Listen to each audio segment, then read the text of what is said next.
En este episodio nos conectamos desde Mallorca. Hemos venido a pasar unos días cazando el boc, no hemos venido a la playa. Y estamos aquí con Tomeu, jefe del servicio de caza, y con mi amigo Arturo, y vamos a aprender todo sobre el boc y su caza.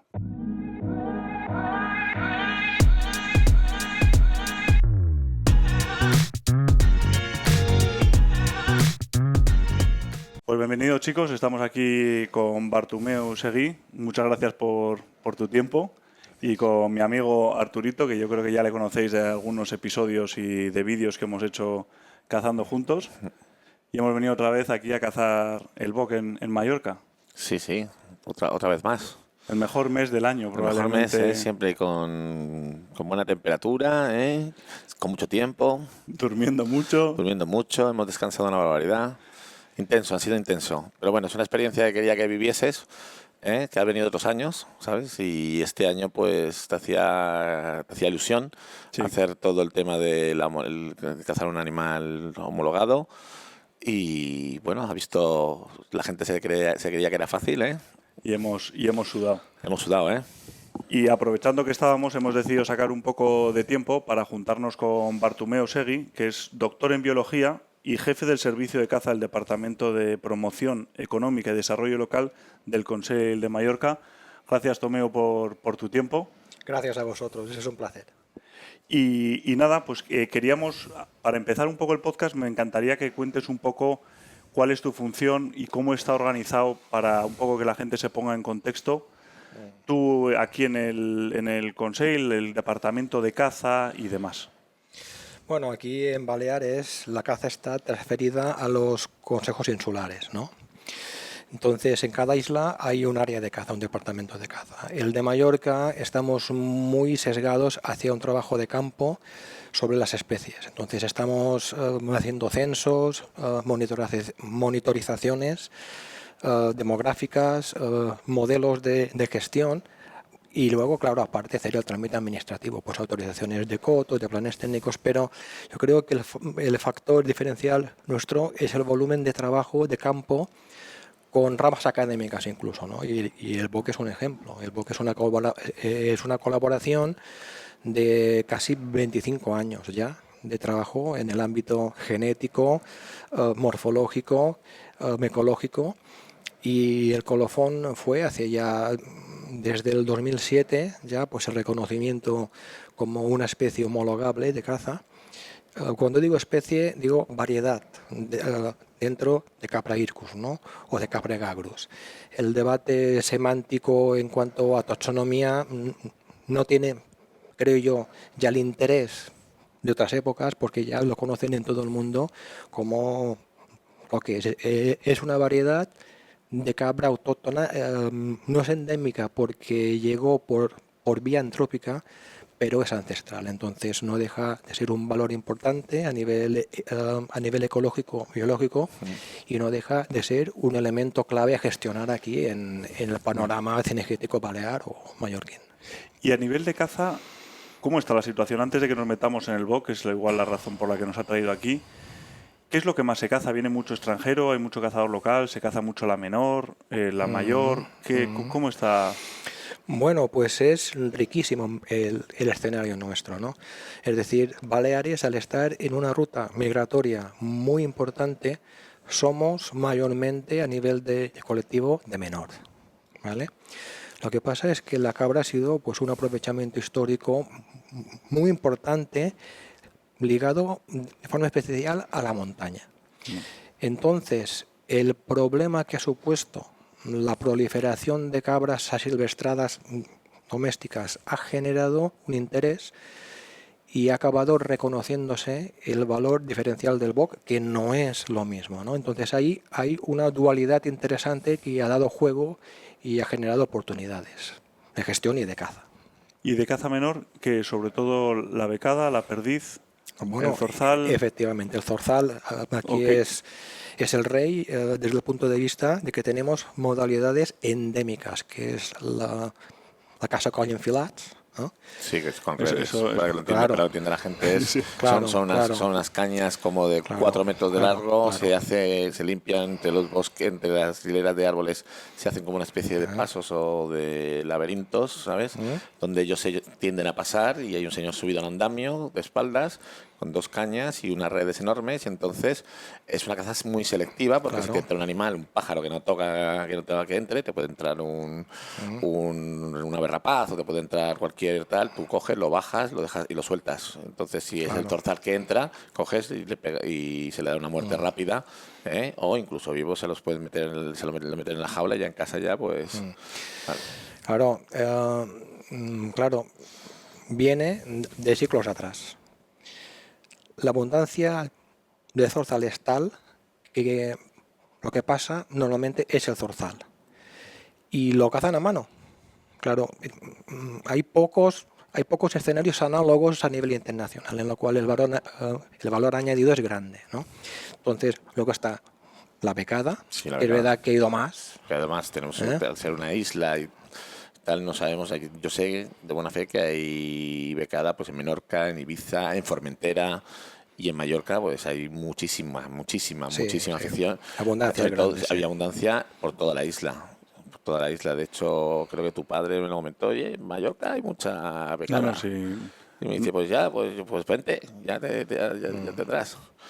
Y luego un poquito la mala noticia en cuanto a la caza menor es que la perdiz en montaña era muy emblemática hasta el punto de generar una raza de perro autóctono, el camé mallorquí, que también hemos hecho ya el perfil de la raza. ¿Qué tipo de perro es o cómo es? Viene a ser viene del antiguo perro de punta español, ligado a razas autóctonas ibéricas, ¿no?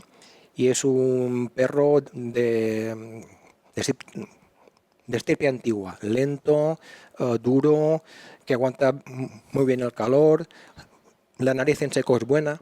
Claro, entonces la caza de perdiz en montaña era emblemática, pero la regresión que tenemos en los hábitats de montaña pues ha hecho que no tengamos ni de lejos la abundancia de perdiz de antes, y esto va un poquito asociado al cambio agroambiental que ha habido en poco menos de medio siglo, que ha llevado pues a esto, a un desequilibrio con las cabras y a un empobrecimiento agrícola y forestal de la sierra, ¿no? Por mucho que se hable de la conservación, de la declaración de espacios naturales, cuando la gestión no es buena, las figuras de conservación pasan a ser elementos administrativos para la fosilización del medio, de los actores locales, etcétera, ¿no? Entonces, ante esa falta de gestión, de dinamismo, de siembras, de extracción del monte, etcétera, pues oye, hay una monotonización, y eso se sabe en toda Europa, que lleva a una abundancia de la caza mayor, que aquí es la cabra. Sí, la cabra. Sí, hay que reconocer que nosotros hemos visto perdices en las montañas. Sí, Sí, las sí, hemos lo que visto. pasa es que las perdices, yo creo que en toda España en general, no están viviendo su mejor momento. Y el boc, ¿de dónde viene? O sea, ¿cuál es el origen? ¿Quién es? ¿Quién es? ¿Quién es? ¿Quién es? Está muy claro. Es el que tenemos en el monte a día de hoy. ¿De dónde viene? Pues hay dudas, pero de cada día hay menos. Es decir, el boc es un egagro ancestral. Viene del egagro turco. Entonces hubo, a principio del Neolítico, hace sobre 8 o 9 mil años, una introducción de muflones y de gagros pues en las islas mediterráneas. Entonces eso es un flujo de este a oeste. El archipiélago más lejano del Próximo Oriente, por tanto, donde más tarde llegaron es a Baleares. Pero si os fijáis, y hay artículos que en el libro monográfico que os hemos hecho llegar y en varios artículos que ya están publicados hace tiempo, se reconstruye un poquito la historia en cada isla, qué variedad. En Córcega hay muflones que tienen este origen antrópico. En Chipre hay un muflón que, aunque se haya descrito como especie o subespecie endémica, tiene origen antrópico. Entonces, la cabra de Creta, etcétera, etcétera, etcétera. Entonces, de este pool ancestral llegaron las cabras a Baleares. ¿Qué pasa? Que llegaron hace casi 5.000 años, son las más tardías, son las que posiblemente ya acarreaban mayor introgresión genética de todo el manejo, porque para hacer esta introducción habían sido manejadas ya en contextos antrópicos, y además sobre el sustrato original que llegase en esa época ha habido muchas otras introducciones, y la más grande y reciente ha sido pues hace 40 o 50 años, con la llegada, o incluso un poquito más, de variedades domésticas modernas, ya de carne, de leche, que se asilvestraron cuando los payeses abandonaron el campo debido al boom del turismo en Baleares. Es decir, en el momento en que las fincas pobres, que eran las de la costa, donde a nivel ganadero había menos oportunidades, se empezaron a enriquecer con el negocio de los hoteles, de tal y cual, pues estas cabras se fueron al monte.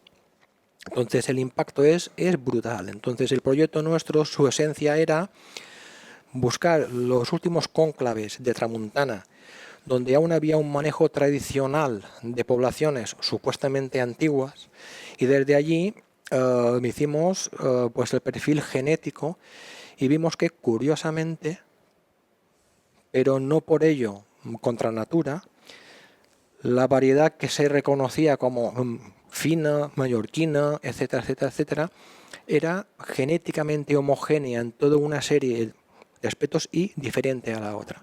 Fruto de un proceso de manejo desde hace muchísimos siglos que se basaba en una caza y ganadería mixta, que era los animales no tenían un dueño, ni se cazaba a lo mejor con arma de fuego, pero sí que se iban a recolectar con los perros hilados. Entonces eran animales que o se escapaban o se cazaban. Entonces el peso de selección del medio ha sido grande. Y esto es una diferencia, porque cuando tú tienes un animal que lo seleccionas en condiciones de domesticidad, tú creas unos sesgos productivos, ¿no? Tú, para hacer una selección hacia un carácter que te va a interesar, que te es deseable, útil, generas derivas de otros. Aquí no. ¿Por qué? Porque lo que hacía el ganadero y el cazador era pues hacer el aprovechamiento análogo a la caza actual. Entonces ahí el animal ha sido silvestre, ¿no? Y además había un celo enorme en lo que era el ganado más doméstico. Incluso algunas guardas están documentadas de hace un siglo y medio, que eran animales cogidos del monte para renovar sangre en guardas, en ramats domésticos, ¿no? Y esto está incluso documentado en Creta, con egagros absolutamente ancestrales, ¿no? Entonces esta práctica, que a día de hoy parece ser una anécdota, un tema interesante, ha sido la práctica habitual en las islas mediterráneas y en muchas otras durante miles de años. Entonces el BOC es un poquito el reflejo a día de hoy de un manejo propio de otro tiempo. Yeah. Y esa hibridación o esas cabras es muy reciente, cuando se empezaron un poco a mezclar, o cuando, porque habría ganado, pero cuando se empezó a abandonar esa transición del campo a un poco al turismo, ¿eso se hace mucho o...? Bueno... ¿O de cuándo empieza a haber el problema de la hibridación? Sí, mira, la genética del BOC ya nos indica que a lo mejor hace un siglo y medio o dos ya hubo algún tipo de introgresión, ¿no? El Badger Face es un alelo del patrón de color que te pinta de negro, te melaniza el abdomen. Sí, el color fuego que llamamos. No, el negro. El negro. ¿Vale? Las patas. Cuando tú lo eliminas, te queda el patrón wild, sí, que es el egagro. O sea... Pero no he entendido bien exactamente. Si piensas en un íbice o en un egagro, la barriga no es negra. Vale.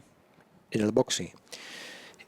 eso lo tenemos mayoritariamente porque hay ejemplares que aún tienen el alelo ancestral, que es el wild, que te pinta el vientre abdomen bien igual a un egagro, ¿vale? Entonces ese alelo sabemos que nos llegó pues ahora un siglo y medio. Alguien trajo cabras a lo mejor de los Alpes y en algún momento alguna variedad que tenía ese alelo reconocido entró en este acervo genético del bok. Pero estos casos aislados son poco relevantes cuando lo comparamos con los últimos 50 o 60 años, que es cuando ha habido esa masiva llegada al monte de muchísimas cabras domésticas, murcianas, granadinas, etcétera, etcétera, etcétera. Entonces ahí pasas a tener no la entrada de algunos ejemplares que pueden hibridarse y contaminarse un elemento u otro, aunque mantengas el pool ancestral, sino una sustitución genética. Y eso es una causa de extinción. Es decir, la introvisión genética es una grave manera de hacer que una herencia genética, que un material que tiene un valor porque ha estado coevolucionando con un ambiente y con una fuerza de presión durante siglos o milenios, cambia de un día a otro, cambia en 30 o 40 años. Entonces ahí, si no nos hubiésemos dado prisa a poner en marcha este proyecto, a día de hoy no habría ya ningún ejemplar fino en Mallorca. Hubiese desaparecido. ¿Y ese proyecto cuándo nace y cómo nace? O sea, ¿cuándo se ve alguien se le ocurre decir, oye, aquí igual tenemos un problema, ¿cómo lo atacamos? Pues mira, es bonito y todo disociarlo en dos momentos diferentes. Un momento clave, el momento oficial, como explicamos en el libro y se ha ido divulgando, es en torno al año 2000 y pico, cuando ya nos dimos cuenta, los técnicos, biólogos, de la necesidad de hacer el perfil y de ver si todavía era viable. Pero el germen viene de la caza de los años 70 y 80, cuando algunos cazadores mallorquines, como Rafael Salas, por ejemplo, efectivamente, Tomeu Blanqué y otros que iban a cazar a muchos lugares y eran cazadores de montaña auténticos, internacionales, efectivamente, ya empezaron a poner en valor esto. Entonces hubo la creación de una junta de homologación a nivel autonómico, que debía ser en los años 90. En el 82 fue. La declaración de Mortich como reserva genética en el 90 y poco. Entonces ahí hubo unos años de un interés mal visto localmente, porque aquí la gente no era gente de caza de trofeo. Pero todo esto ha ido evolucionando y la simbiosis o la colaboración de un interés de preservación de este animal por su valor en materia de caza, cuando había perdido su valor cárnico o ganadero, que no ha sido nunca importante, porque no es una cabra ni que produzca carne ni produzca leche, tal y cual. Entonces ahí, el unir ese interés, el hecho de ponerlo en valor, con la recuperación también de algo tan identitario como la cabra con la caza con los perros y lazos, y con toda la documentación, información biológica y genética, llevo a ese punto.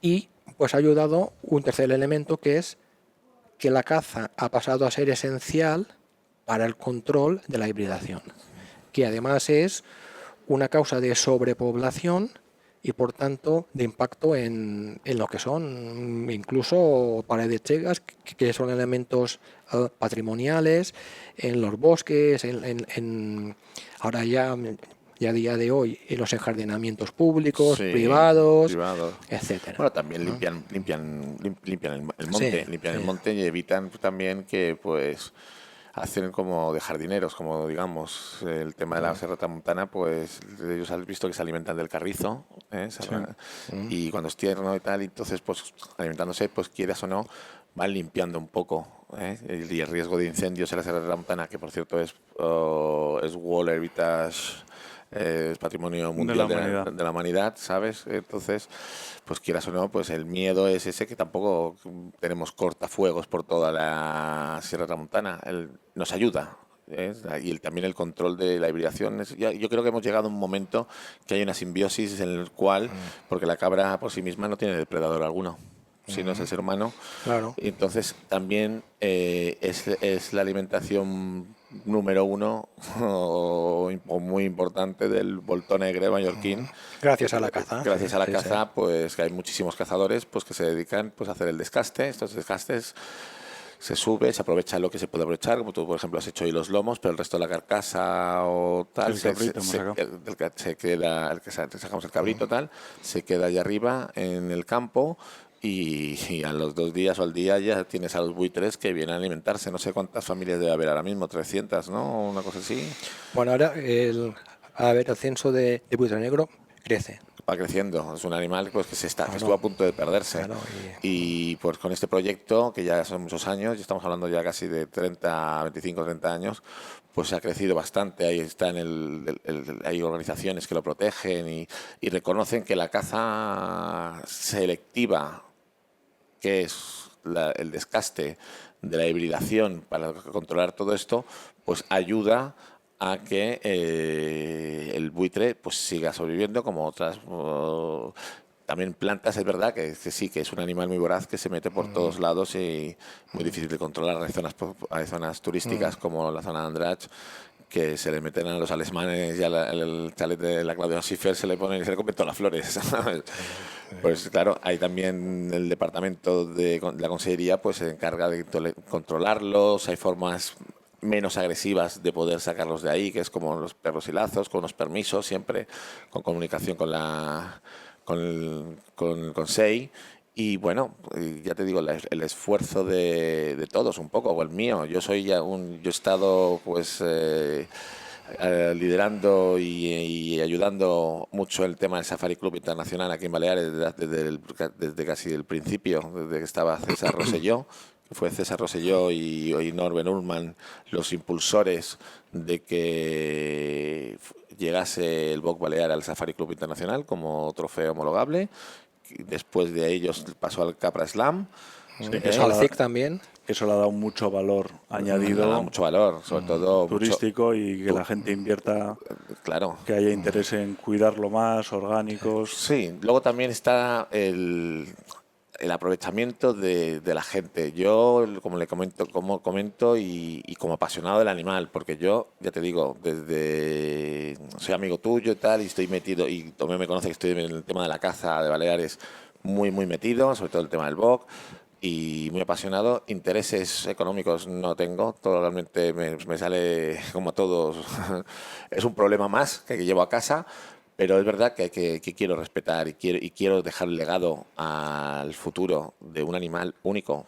Pues es un animal único. Es que no lo puedes cazar en otra parte del mundo. Pues he estado en Hawái cazando, hay cabra, el feral goat. De todos los colores. De todos los colores, del feral goat, pero es feral goat. Aquí nosotros podríamos llamar la híbrida feral goat y decir que hay un feral goat y está el Boc Balear. Podría decir perfectamente. Y Tomeo, por entender, ¿tenéis números, por saber, de cuánta la población global de cabras? ¿Qué porcentaje es fino? Sí. Híbrido, por entender la magnitud de... La magnitud. Bueno, la magnitud es que hacer un censo global de la población se ha intentado hacer, pero tienes unos márgenes de variabilidad y llegas a conclusiones que no responden a la pregunta importante. La pregunta importante es la que tú has dicho, es decir, la necesidad de que haya cabras híbridas en el monte es cero, son una amenaza. Otra cosa es el BOC. Entonces, ¿dónde es el BOC viable a día de hoy?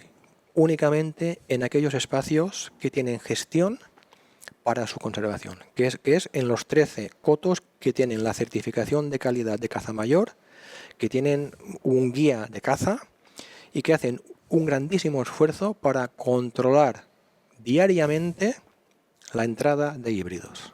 Y, evidentemente, contar y recontar y casi tener controladísimos aquellos ejemplares valiosos, porque hacemos los censos anuales y hacemos la entrega de precintos en función de la población de cada zona de gestión. Claro, parece o pudiera llegarse a pensar que es un grandísimo esfuerzo de gestión. Lo es.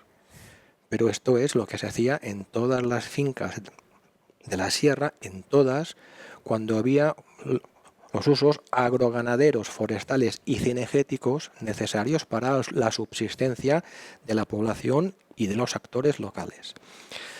El problema que tenemos aquí en Mallorca o en Baleares, que también pasa en otras partes, pero aquí está muy aumentado, es precisamente esa transición, ese abandono del campo, que lleva a la no gestión. Entonces, a veces se ha planteado el problema de la cabra con la vegetación como un conflicto de intereses. No lo es. La cabra no es una enfermedad del monte. La cabra es el síntoma de esa enfermedad. La enfermedad es el abandono del campo. En el momento en el cual tú tienes una serie de cotos que están generando ciertas rendas, ciertos beneficios económicos suficientes como para automantenerse y cubrir el salario de un guía, de los alquileres de las fincas, de la gestión necesaria, eso te garantiza que ahí dentro tengas poblaciones controladas, y ahí es donde el pool de cabras finas gestionable lo tenemos asegurado. Fuera de esos espacios, la gestión es muy compleja. Y lo va a ser cada día más por dos razones. Una, porque la caza está en general en regresión, es decir, la población o la sociedad actual padece una profunda enfermedad que es la pérdida de memoria de todo el patrimonio cultural que hemos heredado de nuestros abuelos, que no deja de ser una evolución ecocultural que se explica por estar ligados al medio. Eso lo estamos perdiendo, incluso estamos criminalizando a los actores que aún gestionan eso. Y a la par, en Mallorca, la pérdida de terreno, ya no cazable, sino la urbanización, la gente en el monte, los chalets, la intolerancia nada más a oír tiros. Es decir, un conflicto habitual es el 15 de agosto, de madrugada, que se abre la media veda, pues la Dorcaz, etcétera. Nada más que oír los tiros ya es agresivo para la población neorrural, que no lleva eso en su conocimiento de ese espacio, ¿no? Entonces ahí, fuera de los cotos que realmente se lo toman en serio y a través de la certificación de calidad, que es un control administrativo duro, pero te garantiza eso, fuera de allí no podemos garantizar la conservación del bosque ni de algunas especies endémicas, porque no tienes incluso a veces un responsable con el que interactuar para decirle, oye, que tienes un exceso de cabras, y a veces hacemos actuaciones de oficio, ¿no? Entonces ahí la respuesta que nosotros damos a la pregunta es: en cualquier espacio donde no existe el certificado de calidad, la prioridad que damos es al control de cabras para reducir riesgos de sobreabundancia, de impactos al medio ambiente y de riesgos incluso de circulación viaria. Donde tenemos el certificado de calidad, la prioridad que le damos desde el Consejo es empoderar a los actores locales para que sean autosuficientes para un modelo que no necesite de subvenciones ni de ayudas públicas. Es curioso ver cómo este proyecto ha funcionado, porque la gente lo está aplicando sin subvenciones. Cuando se están haciendo muchísimos proyectos ambientales que se sustentan gracias a un flujo constante de financiación que cuando cesa, a veces no hay una viabilidad. Eso es porque no hay una relación directa entre las preguntas que se hicieron en su momento y las respuestas a las cuales hay que llegar, que son muy simples, que es que la administración no está para darle un sentido a las cosas, está para facilitar que los gestores tengan su autosuficiencia, su identidad y puedan existir sin la administración. Si no, el Consejo, somos los competentes en este tema, no vamos a ser nunca capaces de gestionar toda la isla en materia de caza o en materia de cabras. Por hacerme una idea, la extensión, o sea, 13 cotos, ¿cuántos cotos hay en los que hay cabra? O sea, ¿qué porcentaje de la superficie de...? Estamos en un 15 o un 20% como mucho. Certificados. Claro, claro. Y luego otro tanto por ciento son esos cotos en los que primáis un poco el control Y el poblacional. control poblacional, sí. ¿Y es un Sí, control sí, sí. poblacional solo de híbridas o de todo? Bueno, solamente de híbridas. O sea, ¿Vale? el boc fino No se puede cazar. no se puede cazar fuera, sin efectivamente. la- Fuera de esos cotos certificados. De ahí un poquito de problema que no es tanto. Es decir, la viabilidad de un ejemplar puro en un entorno que es híbrido es cero. Ya. ¿Vale? Eso no quita que no pueda haber gente que intente abusar, entonces con la posibilidad de hacer el descaste intenten furtivear a algún ejemplar fino. A nosotros eso nos preocupa poco a nivel demográfico, muy poco. Lo que sí nos preocupa es que pueda ser una competencia desleal Una o costumbre. directamente un fraude que ponga en valor el trabajo de los que están haciendo esa gestión con mucho esfuerzo. Sí, Entonces de ahí, gente igual que comercialice. Sí, por Claro. claro, es decir, a ver, ha habido expedientes sancionadores en Baleares de más de 20.000 euros a cazadores extracomunitarios que sencillamente pues alguien les tomó el pelo. Les ha dicho, ven a cazar a mi casa, todo legal tal, y resulta que Claro. ni era legal, no había documento, o había un documento Sí, falso. no, y al final mucha gente busca el boc, el trofeo y cazarlo, pero la certificación o el papel tampoco te importa tanto. Que sí que hay mucho americano que quiere esa certificación para poder presentarlo en su, al Safari Club, sí, al no sé qué, claro, pero hay otros sí, que dicen, oye, sí, a mí con la sí. experiencia Me basta. me vale. Sí, sí. Entonces, esos cotos certificados se les expiden sus precintos dependiendo de cada año cómo evolucione el esto y tienen que ir con un guía, pero no del Consell. Claro, depende. La obligación de disponer de guía lo es cuando es una caza comercial o pública que va a dar pie pues a divulgación, etcétera, etcétera, etcétera. Entonces el guía lo puede poner la propia finca. De hecho, ya los tienen porque es imposible ir a cazar un boc si no tienes un guía local que ha hecho el descaste, que ha hecho que ya tiene el tema fijado, ¿no? Y además que va a hacer el reconocimiento de la clase de sexo y edad del precinto que se le asigne. Porque nosotros hacemos un control numérico individualizado de los precintos que se dan porque intentamos ajustar la pirámide demográfica a la máxima producción de trofeo, que es inversamente proporcional a la biomasa que tengas de cabra. Es decir, ¿cuál es el número menor de cabras viable para que nos dé el máximo ratio de trofeo? ¿Vale? Eso tiene unos ajustes que depende de la lluvia de cada año, etcétera, etcétera, pero allí hacemos un control fino.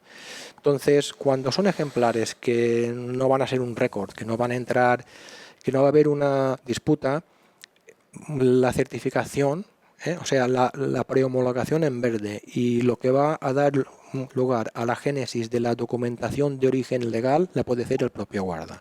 Son guardas de caza mayor habilitados con una formación del Consell y con unas acreditaciones oficiales, pero son de cada finca, ¿no? Otra cosa es cuando interesa por estos motivos de difusión o porque sea un trofeo verdaderamente importante, la certificación la hace un agente de medio ambiente de caza o un guarda del servicio de caza. Y lo hacemos también para estar siempre sobre el terreno y tener un contacto directo con los gestores de los cotos. Es decir, aquí una externalidad que se genera este modelo es que la colaboración que intentamos tener es tan íntima que en algunos momentos podemos actuar en condiciones de urgencia cuando tenemos un riesgo en una carretera. Eso tú no lo puedes hacer a tiempo real si no tienes un guarda, un guía de caza mayor en aquella finca que te está avisando, que tiene el contacto directo y que en 2 horas están los agentes nuestros actuando de oficio o dándole cobertura para un control excepcional en una zona donde no se puede ni cazar como es una carretera. Entonces la prevención de accidentes es muy importante. Y gracias a Dios no tenemos casuística en Baleares, como si la hay en la península, con accidentes con los jabalíes, con los corzos. ¿Por qué? Por dos argumentos. Un argumento es que la cabra no tiene tanta tendencia a cruzar de forma imprevista, es decir, están antropizadas, están habituadas a los coches, a la gente, entonces no tiene ese nivel de estrés. Pero el otro motivo es porque tenemos actores locales en las fincas estratégicas que nos avisan y ya tienen preestablecido cómo actuar en estos escenarios. Si se pierde la figura de los gestores de estas fincas, que no son más que la nueva versión del payés ganadero cazador de toda la vida, pasas a la no gestión.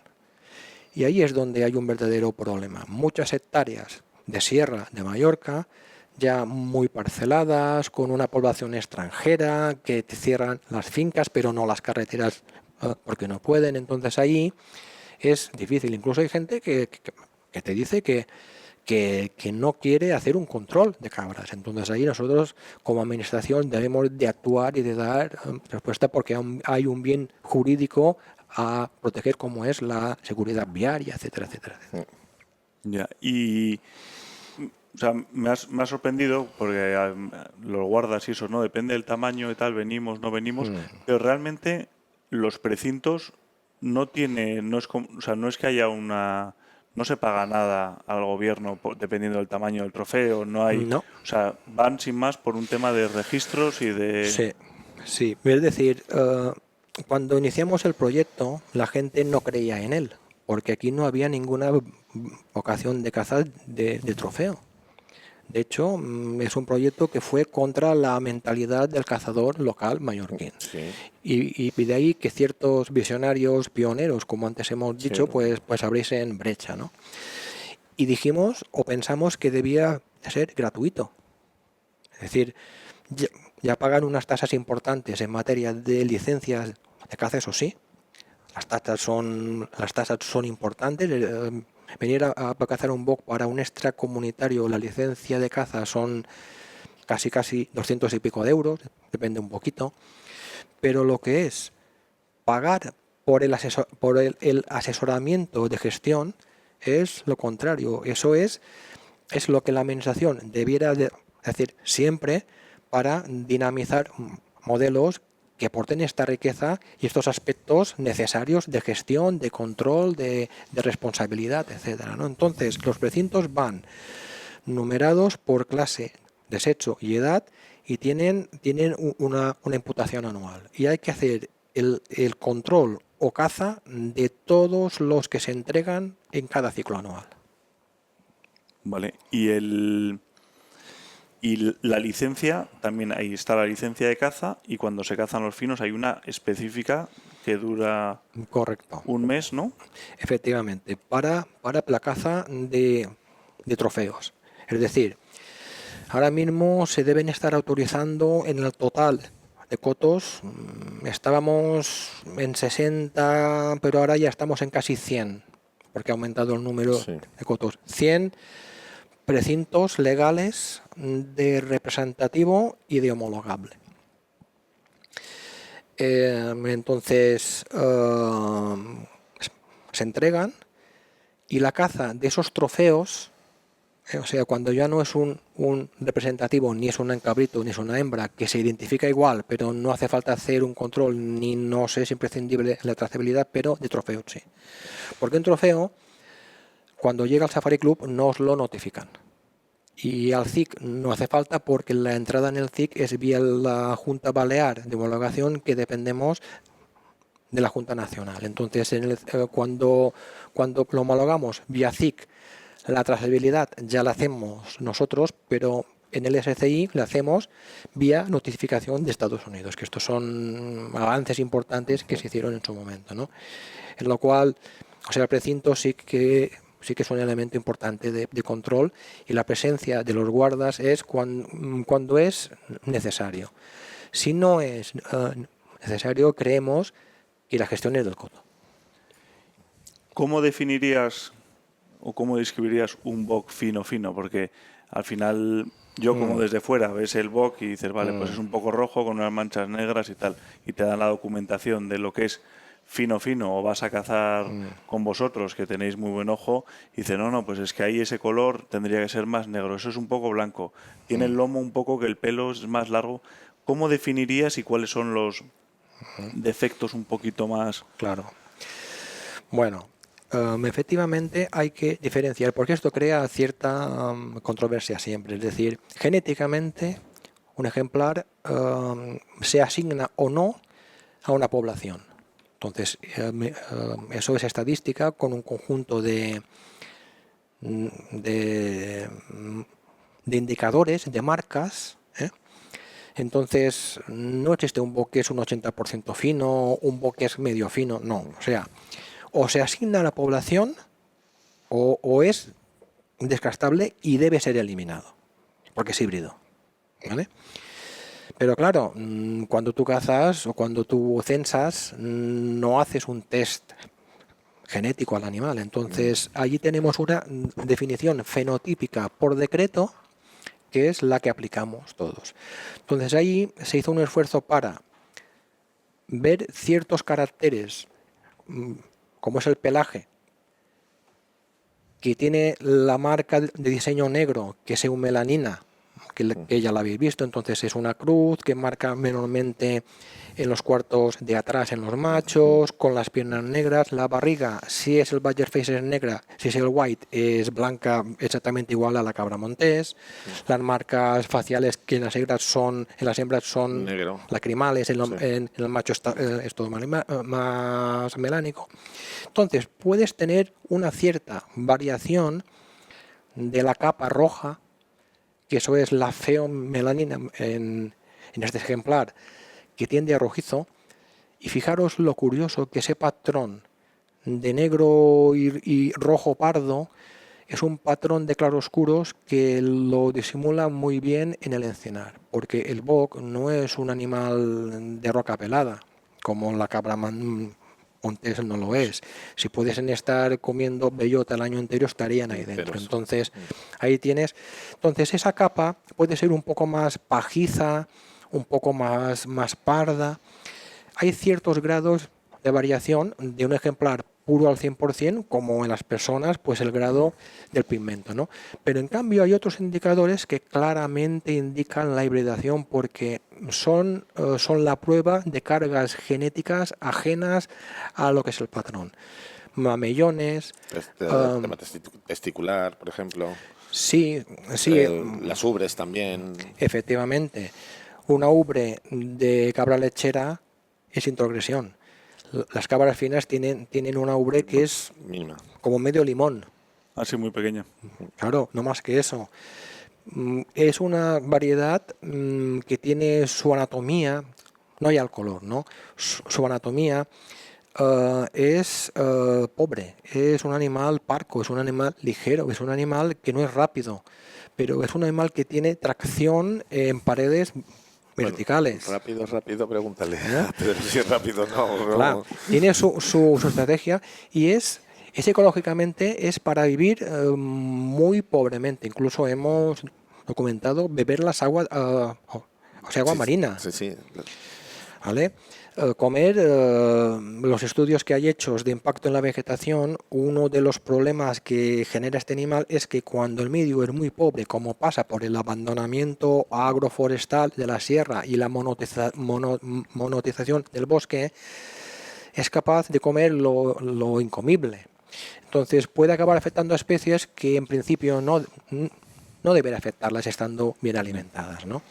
Entonces cualquier elemento de patrones ruanos, de manchas blancas en los ojos, de despigmentación en zonas concretas, ya lo indican a eso. Entonces, eso se aprende en un año o dos de cazar en Mallorca, claramente lo ves. Y hay una máxima, que es cuando hay una duda, se descasta el animal. Cuando hay una duda. Porque si no tienes un riesgo de perjudicar un contaminación. trabajo de mucho tiempo. Aquí muchas fincas no son abiertas al 100% porque tenemos barreras naturales, el mar, ciertas, o sea, incluso carreteras o zonas urbanas que te aíslan el monte, ¿no? Pero están abiertas. Y Están además, abiertas. Tú has visto toda la Sí, Serra sí, sí. Montana que cuando fuimos para allá se nos fue y lo teníamos al lado, pero ya no era nuestro coto y se tiró para el acantilado y dijiste, ostras. Y toda la montaña que le queda. No, Pero y el- luego vienen, luego ellos tienen, si van por una hembra tal, vienen, se mueven mucho. La verdad es que hay animales que se han visto en una parte de la isla y ha aparecido en la otra al cabo de un mes. No, y luego hay mucha gente que lo comentábamos hoy, que al final todo ese desgaste parece que es divertido y que está muy bien y que echas una mañana de campo buena, pero claro, cuando el volumen de desgaste que tienes que hacer, estás hablando de 10, 20, 100 animales, ya la efectivamente, cosa no sí. o sea, es divertida, pero no tiene tanta gracia. No, a ver, Perdón. lleva un gasto, lleva un tiempo, Tienes lleva que un esfuerzo, subir. tiene esfuerzo, lleva unos gastos de combustible, de munición, de tal. Por ejemplo, nosotros, ya has conocido a mi amigo, mi querido amigo Alejandro y a Jaime, nosotros tenemos el proyecto de Balear and Bow Hunter y la asociación AJA que estamos montando, que es una asociación en la cual a las fincas que tienen fincas que tienen extensión y tienen la cabra, nosotros les ofrecemos una salida de el tema de llevar la gestión, el control y ofrecerles el sacarles la certificación como coto de caza mayor, como Tomeo bien sabe, llevamos varias fincas y a los propietarios les ofrecemos decir, oye, mira, ya tienes un recurso para ti, para poder disfrutarlo tú, para que no entre nadie y se queden ahí, como hay fincas, por ejemplo, Ternellas no caza casi nada, que caza poquísimo, luego hay otras de las que yo llevo que también se va a cazar poco, pero hay otras que sí quieren comercializar y pues le puedes sacar una rentabilidad para poder pagar al guarda de la finca, entonces quieras o no, pues todo esto lleva un esfuerzo, nosotros, a Jaime y a Alejandro y a mí, pues nos lleva un esfuerzo brutal de alimentación, porque hay que alimentarlos para que vengan, no que no se vayan, no se dispersen. El tema del desgaste, pues oye, nosotros nos hemos aficionado y tiramos a larga distancia. ¿Por qué? Porque hay sitios que no llegamos. Es que no, es imposible llegar. Tú ya lo has visto Sí, al final, no llegas. Es que en el control poblacional hay que priorizar más que la parte deportiva de la caza de esto, pues ser efectivos. ser efectivo. Una de las cosas que a mí me parece que es un problema que habría que analizar es el problema de la carne. Pues claro, cuando con las limitaciones que tienen los cazadores, que no puedes regalar la carne, no la puedes donar a comedores sociales, no la puedes llevar a una carnicería porque como no es una carne que viene un veterinario, no te puede gestionar para hacerte unas hamburguesas, unas salchichas, porque claro, hacer un animal a la semana, pues oye, pues el día ese te dedicas una hora en envasar al vacío y bueno, pues desconectas un poco. Pero ya cuando tienes mucho volumen llega un momento y dices, es que no me da la vida para estar haciendo salchichas o cosas. Y claro, hay un problema ahí de cómo gestionar esa carne, porque la gente al final para autoconsumo llega un momento que tienes ahí un límite y no sé qué soluciones podría haber porque ahí es una carne de alto valor, aunque no está muy valorada. Bueno, no te equivoques, está valorada. El tema del cabrito, lo que el cabrito es una de las artes ancestrales que por eso hubo conflictos en la época de la homologación del BOC, que hay gente que no le interesa que su coto sea 100% fino. Lo que interesa es que las cabras quieren cabritos y comen el cabrito. Y el cabrito es un plato aquí muy típico. Sí, comimos antes de ayer. Lo comimos frito, nos lo preparó Tony, que estaba fantástico. Luego también, del mismo cabrito, se utiliza antiguamente para recetas como un frit de cabrit, ¿sabes? Todo lo que son las vísceras, o pulmones, o hígado, corazón, tal. Este no lo has probado.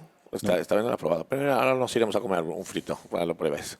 ¿Vale? Entonces, luego también hay una cosa que se está viendo debido a la influencia de inmigrantes, sobre todo del Marruecos, y de África, de etnia musulmana, que se sabe, no sé si hay ilegalidad o no, o no la hay, sé que van buscando esas cabras híbridas, por ejemplo, vivas, y ellos el día del cordero, su día tal, pues ellos mismos la sacrifican mirando el Corán. Y hay una salida, no sé en qué punto de la legalidad está, Tomeo no lo podrá decir posiblemente, y que tiene ese aprovechamiento de carne. Yo, como tema gastronómico, que me he pasado 25 años pues llevando temas gastronómicos a al alto nivel, pues oye, yo los lomos como tú los coges, yo hago hamburguesas, le pongo una salsita y tal, y tú has visto, por ejemplo, el otro día a Tony que te veía coger los lomos y dice, ¿de dónde vas cogiéndote los lomos del bok? ¿Sabes? Pues yo sí lo como porque he trabajado en países árabes y eso pues se puede comer perfectamente. La delicatessen de aquí es el cabrito, y la cabra tal también se utiliza mucho para alimentar, por ejemplo, a los perros de Sí, caza. es muy habitual. Es muy habitual. Y es verdad que el consumo, Perdón. el consumo legal de poder decir que me encantaría, comentabas antes como en Nueva Zelanda o pasa la península, que tú te llevas tus 4 animales que has matado y en África te lo hacen también, te preparan el biltong y tal. Aquí no está bien visto, pero yo creo que es más por el neo... Sí, El neo pero es que no es que esté mal visto, es que no es legal. es que no es O sea, legal. un carnicero no te puede aceptar la No, carne. un carnicero no podría. Es decir, aquí está regulado, bueno, como en otras partes, para el autoconsumo. Sí, para el consumo. Entonces, claro, el autoconsumo da para muchísimo, pero no da para todo. E incluso hay algunas interpretaciones de que no podría ser servido en un comedor social, ¿no? Sí. Hay otras que piensan que sí. Lo que está claro es que, siendo la base del colectivo local muy del aprovechamiento y de la puesta en valor de la carne, todo lo que acaba de decir ahora Arturo, incluso embutidos tradicionales, ancestrales, que se pierden, ¿no? Y siendo una carne muy, muy, muy buena, porque los cazadores locales están ampliando el recetario con estrategias de hamburguesa con manzana, que ya no lleva cerdo, etcétera, etcétera, etcétera, ¿no? Yo he hecho jamón, hemos hecho brazadas, y he hecho las mini hamburguesitas, de claro. canapés. Entonces, hacer extensivo esto al resto de la sociedad se ve como como una demanda histórica.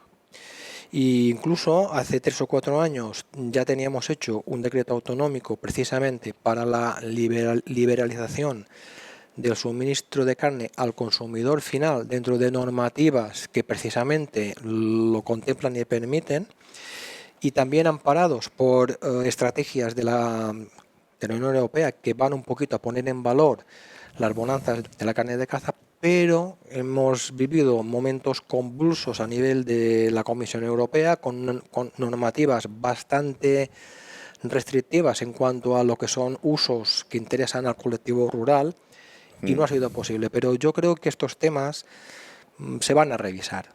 Sí, Es decir, yo creo que es más por un miedo de una imprudencia, de una tuberculosis o una lengua azul o... Al final las figuras en Europa, como funcionan, es que hay cazadores que tienes que hacer un curso homologados y tú como cazador homologado Alemania. te hacen un curso que te dicen, oye, tienes que gestionar el animal así, tienes que quitarle las tripas en menos de tanto tiempo, tienes que tal, para que haya una trazabilidad. Yo creo que incluso Artemisan. Yo creo que Artemisan está en proyectos en nivel España. Sí, En España también pasa lo mismo con los jabalís. Y el jabalí tiene mucha carne también, ¿no? Pues al final, muchas veces quieres dárselo a alguien y dices, pues es que a mí ya no me cabe, ¿no? Entonces, no, yo creo que es interesante. Y luego, por último, me interesa mucho que me contéis lo de los perros y los lazos. ¿Se sigue practicando mucho? Pues me he quedado con ganas, tengo que venir un día a verlo. Pues sí, lo organizamos, te lo podemos organizar perfectamente porque, bueno, tenemos muchos amigos que lo hacen y es impresionante, yo lo he visto, y es impresionante, es ver cómo trabaja el perro, cómo trabaja la simbiosis entre el dueño, el perro.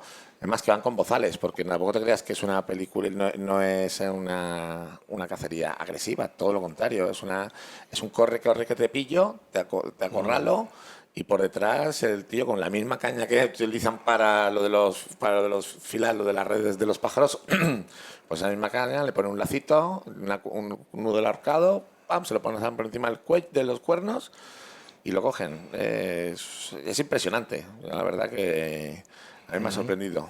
Y hay mucha gente que sigue haciéndolo y eso, por ejemplo, es una Bueno, licencia diferente. Sí. Hay asociaciones. Y además está en recuperación porque hay un colectivo importante de gente joven que le ve alicientes añadidos, ve el aliciente de que no deja de ser una manera de deporte, de aventura. Es una caza sin muerte, de entrada. Luego, evidentemente, el abatimiento es legal, ¿no? Porque es caza. Y tiene ese componente de aventura, ¿no? Y de identitario, porque es ancestral. Entonces, es curioso, pero vemos como de las pocas modalidades que están creciendo y que están impregnando a las nuevas generaciones, pues una de ellas es esta, y tienen una asociación magnífica. Sí, Juan Moliner nos está armando, la verdad que... Sí. De hecho, tú has estado cazando cerca de la zona del Galaxón, ¿eh? Has cazado en varios cotos, has visto lo difícil, no lo difícil, sino la parte alta seca, has visto una parte más boscosa. Pues nosotros lidiábamos con el parque. ¿Y te acuerdas que vimos que había una hibridación en la parte de abajo? Pues esa zona lo lleva, creo que es la Asociación de Cancillazos, y Sí, ellos claro. cogen las cabras híbridas en esa zona. No es tan fácil como un rifle. No llegas con un rifle que necesitan lo que llamamos enrocados. Son zonas verticales donde la cabra impide que el perro llegue. ¿Qué pasa? Que es una modalidad con riesgo y hay muertes. Es decir, históricamente famosísimos y reconocidos cazadores de lazo han muerto enganchados cuando el boc se tira o la cabra salta y la cuerda se les ha liado en la pierna y les tira por el precipicio o por el cortado o lo que sea, ¿no? Claro, porque esto es una modalidad de caza que está en el origen de la gestión de cabras y del aprovechamiento de cabras. Es decir, antiguamente no se usaba el arma, se iban a los acantilados marinos a cazar aquellos cabritos en el momento adecuado del año y se jugaban la vida porque era el comer. Sí. Entonces, a día de hoy, pues mantiene ese aliciente. Yo estaba pensando en llamar a Kevin Costner para hacer un Yellowstone de Cowboys con los cancillazos, porque es lo mismo, ¿eh? Es que es lo mismo, son como los Cowboys, es lo mismo que un cowboy. Pero, total, ya te digo, Alejandro tiene muchos contactos, conocemos gente que el día que quieras, cada año vienes, o sea que de hecho, ocupar mi casa. Si entráis en su web, tienen colgados una serie de entrevistas a cazadores antiguos, ya es gente muy mayor, algunos no están, y su esfuerzo y su criterio es precisamente poderlos entrevistar y que quede constancia documental mientras aún estén con nosotros para hacer la transmisión de conocimiento, ¿no? Qué bueno. Entonces tiene un punto intergeneracional, tiene un punto de caza sin muerte, un punto de aventura que enriquece aún más el escenario balear de caza, que es muy variado. ¿Y la caza con arco qué tal? ¿Está creciendo o no? Sí, está creciendo también. Mucho. Sí. Ya te has fijado cómo de serio se han tomado, que no te había pasado nunca que te hayan dicho que te pongas el código o la identificación en la flecha. Aunque lo debería empezar a hacer para que me las manden de vuelta a los que las encuentren, porque tengo tantas flechas desperdigadas por todos lados. Vale. Pero que sí es cierto que sí, tiene mucha connotación ya desde hace un tiempo, cuando tú y yo nos empezamos a poner en comunicación, que ya va a ser más de 10 años o por ahí. Sí, hace tiempo, sí. Hace tiempo ya, que ya hablábamos, y aquí ya había un poquito de ambiente, y luego a raíz de gente como tú, Cameron Haynes y tal, pues se han puesto Mallorca y Menorca, que también hay un tema de hibridación y tal. Es que era más, porque en una isla donde hay tanta población, se puede hacer un control deportivo, o sea que mantienes o aumentas incluso el valor deportivo del lance y además no molestas y no generas un riesgo, entonces yo creo que va a ser una modalidad que la vamos a ver que va a ir a más. Sí, estoy seguro, digamos. A ver, yo la practico. Yo soy tirador de rifle y bueno, soy cazador, cazo también como Pedro un poquito internacionalmente. Y aparte que me encanta el tema culinario, que a Pedro, aparte no solo cazar, que también le gusta comer y tiene mucha curiosidad de recetas y tal. El, el tema del arco, pues aquí está subiendo muchísimo. Estoy cada vez viendo más chicos y más gente y hablando con empresas que venden material. Pues oye, es cierto pues que es más, también es verdad que no hay tanta dificultad, por ejemplo, como para sacarte una licencia de armas. Tienes que sacarte la T2, que es un cursillo que lo lleva. Pero la T2 a mí me parece más complicado que una licencia de armas. No, pues como con porque es un cursillo, son días y tal. El examen de armas. Es un fin de semana. Con Paco Fernández Capilla, que es el instructor nacional que tenemos aquí en Mallorca. Y va haciendo los cursos. Pues bueno, de hecho, mi cuñado se lo sacó la T2.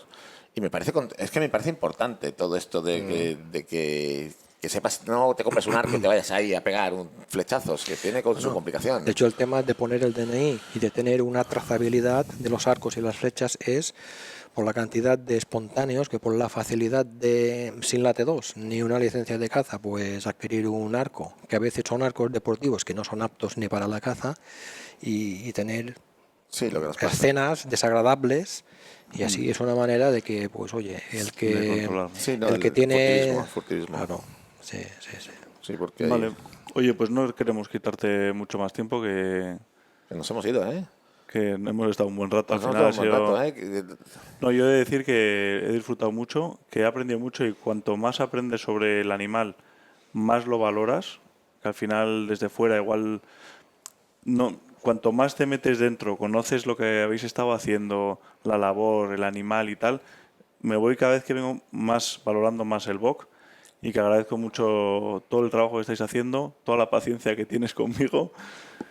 Y nada, muchísimas gracias por vuestro tiempo. No sé si queréis añadir algo más.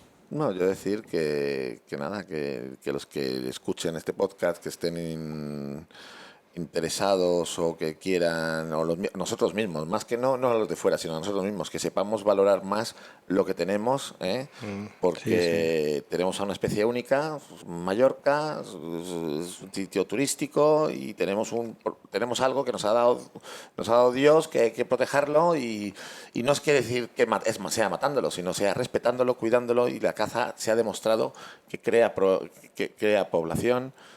Y agradecer al Consell y a Tomeu pues todo su tiempo y paciencia, porque vengo por aquí como si esto fuese ya mi casa, y siempre preguntando y haciendo consultas y tal, y nada, y que siga, que podamos dejar un buen legado a las próximas generaciones. Es una obligación hacerlo así, y además el poner en valor todo lo que hay detrás de la caza ayuda a relativizar lo que hay delante de la caza, que a veces parece que es mucho en contra y no tiene tanta sustancia ni tanta entidad como lo que hay detrás. Entonces, yo creo que la caza va a ser, es necesariamente estratégica. Lo que pasa es que lleva trabajo y no lo pueden hacer las administraciones. Las administraciones tenemos una serie de funciones, pero el campo, el monte, la naturaleza, el concepto no es este concepto artificioso que conceptualmente se maneja en los medios. Es algo mucho más directo, mucho más rural, y está ligado a la autosuficiencia y a las identidades, y por eso hay que trabajar y gestionarlo. Y pues agradeceros a vosotros que también divulguéis proyectos que no son tan conocidos como otros que del ámbito de la conservación o del ámbito ambiental, pero que también los hay, que no cuestan tanto dinero, lo generan y lo mantiene la gente por su propio interés, no por el interés de la administración. Sí, yo estoy de eso, que llevan un trabajo importante, que yo, por ejemplo, yo lo hablo con mis socios, amigos, en el tema de lo de la fundación que estamos haciendo y los cotos que llevamos, y nosotros ya no cazamos. Nosotros gestionamos y tenemos la obligación de que pues Paco pues tiene que ir tal día a tal sitio, el otro tiene que ir tal, porque hay que controlarlos, porque esta gente nos viene a final de año a hacernos unas inspecciones y tenemos que tenerlo saneado, porque hay que sanearlo, el coto hay que sanearlo, hay que ir, tú lo has visto, pues has visto la parte de alta montaña que tenemos aquí, como la calidad de los animales, la parte más encerrada de bosque, que hay más hibridación porque están más protegidos, es más difícil cogerlos, ¿sabes? Pues todo eso lleva un trabajo, ¿eh? Entonces lo que es cazar para nosotros no es cazar, es gestión. Es gestión. Y lo que queremos vender o ofrecer a la gente de fuera que nos esté escuchando, que es un animal, un sitio turístico, es un sitio bonito, que sea un animal único, es la experiencia. Que da igual el tamaño, da igual tal, es la experiencia que has vivido tú, porque yo te he visto cazar y en esta has sudado. Sí. En esta has sudado ya La dormido un próxima poco. vez volveremos en primavera, invierno o No, otoño. dile a los oyentes cuántas horas has dormido al día. Nos hemos dormido muy poco, pero bueno, yo creo que eso da para otro momento. Muchísimas gracias a todos por eso, por este rato. He aprendido mucho y esperemos que no sea la última. Venga. ¿Vale? Gracias. Gracias a vosotros. A vosotros.